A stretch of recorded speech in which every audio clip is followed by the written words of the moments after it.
Hello everyone, welcome to ISPCS home.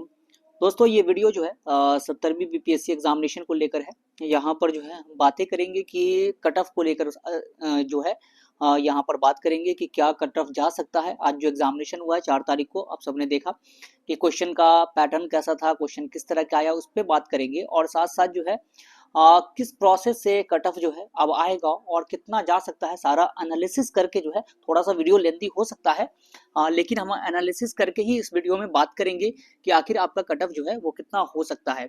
क्योंकि बहुत सारी बातें चल रही है कि कोई कह रहा है कट ऑफ 120 चला जाएगा, कोई 125 चला जाएगा, 115 चला जाएगा।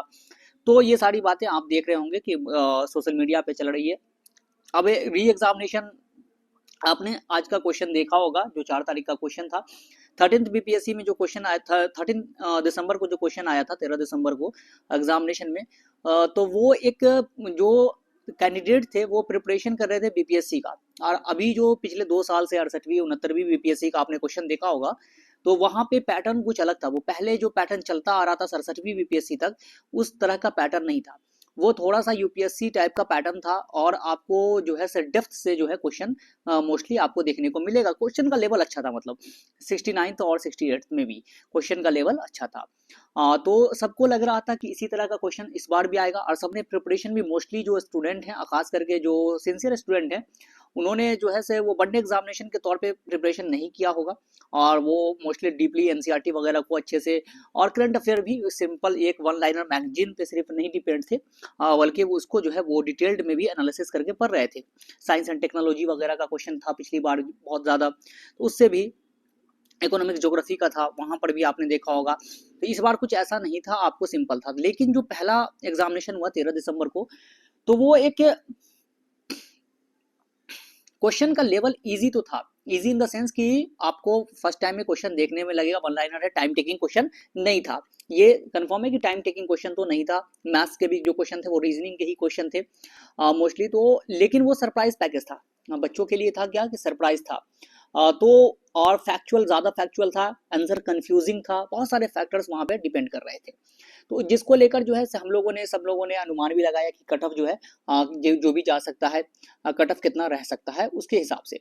फिर ये धांधली वाली बात आ गई कि यहाँ पर जो है बापू सभागार में जो है पेपर लीक हो गया, पेपर जो भी हुआ लीक हुआ, या फिर जो भी दंगा फसाद हो गया, हुड़दंग मच गया, तो सही से नहीं हो पाया पेपर कंडक्ट। और री एग्जामिनेशन को लेकर जो है यहाँ पर बातें चलने लगी, बहुत सारे आंदोलन भी अभी भी छात्र कर रहे हैं री एग्जामिनेशन को लेकर आंदोलन। लेकिन आयोग जो है वो किसी उसके कान पे जूं तक नहीं रेंग रहा है, कोई भी बातें वो कर नहीं रहा है कि एग्जामिनेशन का।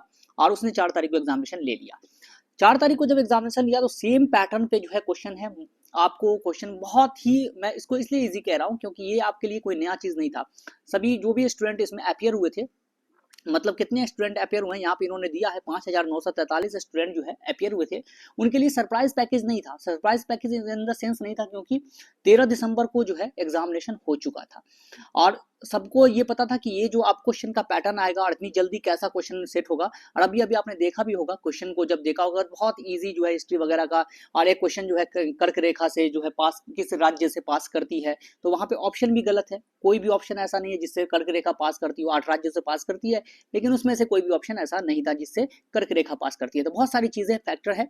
अब है कि कट ऑफ क्या हो सकता है। तो जैसे कि पहले एग्जामिनेशन में आपने देखा, 67वीं एग्जामिनेशन तक जो है आपने क्या देखा कि कट ऑफ को लेकर कि यहाँ पर जो है सबसे हाईएस्ट 67वीं में गया, इसलिए इसको जो है मैं बेंचमार्क लेकर चल रहा हूँ, क्योंकि 113 जो है यहाँ पे कट ऑफ गया था। 66वीं में 108 गया था जनरल का कट ऑफ, और 67वीं में 113 गया था। अब इस आधार पे देखते हैं तो टोटल 150 क्वेश्चन था, और 150 क्वेश्चन इस वक्त निगेटिव मार्किंग नहीं थी। तो सारे बच्चों ने, चाहे जो भी हो, उसने 150 का 150 क्वेश्चन सॉल्व किया होगा। 150 क्वेश्चन सॉल्व करने के बाद 113, मतलब आपका कितना गलती हो रहा है, 37 जो है वो क्वेश्चन आपका गलत हो रहा है। एक आम इसमें 37 क्वेश्चन गलत हो रहा है, तब जाकर 113। और यहाँ पर क्या था, ये भी क्वेश्चन का लेवल जो है बहुत ये नहीं था, बहुत टफ लेवल नहीं था, हार्ड लेवल नहीं था, moderate question, easy to moderate question था इस वक्त। वन लाइनर क्वेश्चन मोस्टली थे जो बीपीएससी पहले पूछता ही रहता था।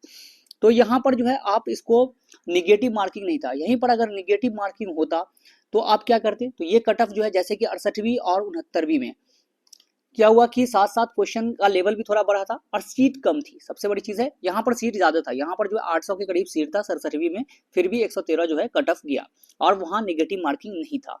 अब जो है ये जो है 68वीं 69वीं में निगेटिव मार्किंग, जैसे यार निगेटिव मार्किंग भी 1/4 नहीं है, आपने देखा होगा 1/3 निगेटिव मार्किंग है, तो ये ज्यादा निगेटिव मार्किंग होता है, यानी 33% आपका निगेटिव मार्किंग में नंबर जो है वो कट जाएगा। तो मैं ये कह रहा हूं कि अब जो है सही आप 91-92 जो है कट ऑफ उसमें गया था, सब चीज करने के बाद सीट भी कम था। अब अगर बात किया जाए अभी के पेपर की, तो अभी के पेपर में मोस्टली जो स्टूडेंट सॉल्व किए होंगे 150 क्वेश्चन किसी ने नहीं सॉल्व किया होगा। मुझे नहीं लगता है कि अब कुछ एक आध दो स्टूडेंट हो सॉल्व कर दिए हों, वो एक अलग चीज है, लेकिन मोस्टली केस में 130 35 या 25-20 इसी के रेंज में जो है क्वेश्चन सॉल्व किया होगा, और जिन्होंने 130 के करीब क्वेश्चन सॉल्व किया है लगभग 25-30 उनका गलती भी हुआ होगा। चाहे वो कोई भी एग्जामिनेशन दे रहे हो, प्रेशर में भी बहुत सारा क्वेश्चन गलत हो जाता है। तो गलत जो है आपका ये एवरेज मार्किंग की बात, एवरेज का लेके चल रहा हूँ, एक से सिंगल स्टूडेंट या किसी की बात नहीं कर रहा हूँ, एक होल लेवल पे अगर लेके चलिए तो 20-25 क्वेश्चन गलत हो जाता है। तो यहाँ से क्या होता है कि आपका 1/3 जो है निगेटिव मार्किंग भी कटेगा। अगर मान लीजिए कि किसी ने जो है आपको 120 क्वेश्चन सॉल्व किया है और उसका 20 क्वेश्चन गलत हो गया, तो 20 क्वेश्चन जैसे ही गलत हो गया तो 100 नंबर आना चाहिए उसको। 100 में क्या होगा, 100 में यहाँ पर 1/3 निगेटिव मार्किंग है, तो 7 नंबर कट कर दीजिए, तो लगभग 93 जो है आपका चला आता है। तो इसी तरह से जो है लगभग अगर 25 क्वेश्चन है तो उसी तरह से जो है गलती हो सकता है।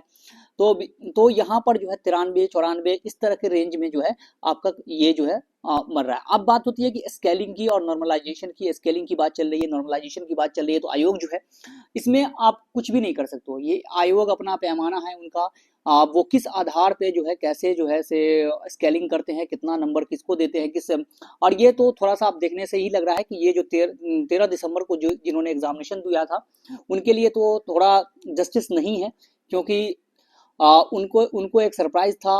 आपको इन लोगों को पहले से पता था अभी के स्टूडेंट को कि इस तरह का क्वेश्चन आने वाला है, उन्होंने ज्यादा जोर भी नहीं दिया होगा, 13 से लग गए होंगे पढ़ने के लिए जो भी अपियर हुए छात्र, तो वो उनके लिए जो है और इजी भी क्वेश्चन था, क्वेश्चन का लेवल जो है अब 13 दिसंबर से थोड़ा इजी क्वेश्चन था, आपने देखा होगा तो सबको भी लग गया होगा कि 13 दिसंबर से इजी है। तो अब स्केलिंग की बात होती है तो स्केलिंग में क्या होता है कि आपका मार्क्स से डिपेंड नहीं करता आपको कितना मार्क्स आ रहा है, आपका मार्क्स बढ़ भी सकता है, आपका मान लीजिए 90 आ रहा है तो 95 भी हो सकता है, और आपका 100 आ रहा है तो भी 95 हो सकता है। ये जो है स्केलिंग का प्रोसीजर है, नॉर्मलाइजेशन का प्रोसीजर है।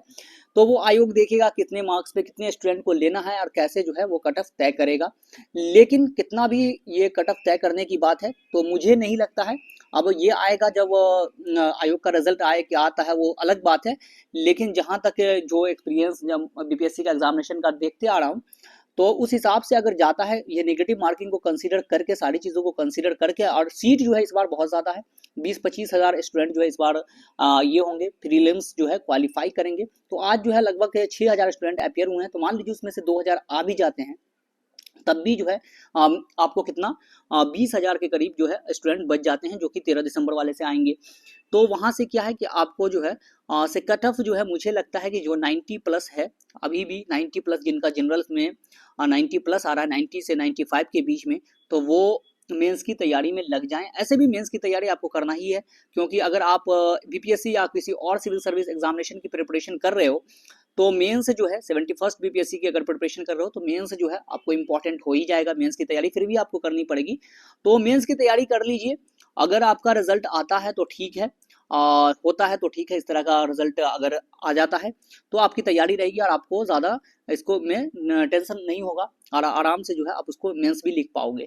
और नहीं अगर होता है तो फिर आगे जो एग्जामिनेशन अगर आप देने वाले हो तो आगे के लिए आपके लिए अच्छा हो जाएगा कि मेंस का प्रिपरेशन आपका हो जाएगा, क्योंकि मेंस तो आपको क्वालिफाई करना ही होगा, प्रीलिम्स आप क्वालिफाई कर भी लो तो कोई फायदा, मतलब फायदा इन द सेंस कि वो सबसे इंपॉर्टेंट चीज़ तो प्रीलिम्स फर्स्ट स्टेज है, लेकिन मेंस जो है वो आपको क्वालिफाई करोगे तभी कुछ हो सकता है।